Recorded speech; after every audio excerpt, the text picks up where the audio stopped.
আল্লাহ গো, এই গ্রামে কি কেউ নাই যে আমার 5,000 টাকা দিয়ে উপকার করবো? আল্লাহ কি হয়েছে ভাই, কি সমস্যা? ভাই, আমার বউ অনেক অসুস্থ ভাই, হসপিটালে ভর্তি। এই গ্রামে কেউ আমার 5,000 টাকা দিয়ে উপকার করলো না ভাই। দুঃখ কই দেবো? ভাই আপনার কথা তো ঠিকই আছে ভাই, আপনার আত্মীয় স্বজন তো ব্যক্তি টাকা আল্লাহ 5,000 টাকা দিয়ে আপনার সাহায্য করা হইলো না ভাই। ভাই, আমার আত্মীয় স্বজন আমার 5,000 টাকা দিয়ে উপকার করবো ভাই। আত্মীয় স্বজন দেখা হইলে তো কথা কয় এটাই বেশি। ভাই কথা ঠিকই কইছেন ভাই, টাকা না থাকলে কেউ কাউরে চিনা না ভাই। ভাই, আমার বেচার মতো আর কিছুই নাই ভাই।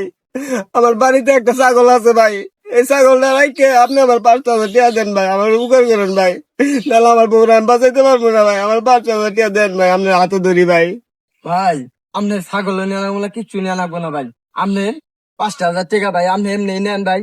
আপনার ছাগল চাই না, আপনার স্ত্রীরে আপনি চিকিৎসা করেন, জঙ্গা আপনার রোবো তঙ্গা আমার দিয়েন ভাই। এ ভাই, আপনি আমার আপন ভাই, আপনি আমার অনেক উপকার করছেন ভাই। আপনার কথা আমি জীবনে ভুলবো না ভাই। থাকেন ভাই। হাই রে টাকা, আল্লাহ তাল্লাহ কি বানাইছে, টাকা কি নিয়ে মাইছে কব্বরে যাবো? 5,000 টাকার জন্য পথে দাঁড়াইছে। ওরা ধনী ফ্যামিলি 5,000 টাকা দিয়ে কি সাহায্য করতে পারতো না? ভাই আপনারা কেউ এরকম ভুল করবেন না ভাই। আপনার ঘরে যদি ফ্যামিলি নিম থাকে ভাই, টাকা দিয়ে আল্লাহ সাহায্য করেন ভাই, আল্লাহ তাল্লাহ আপনার ঘুরে দেখবে।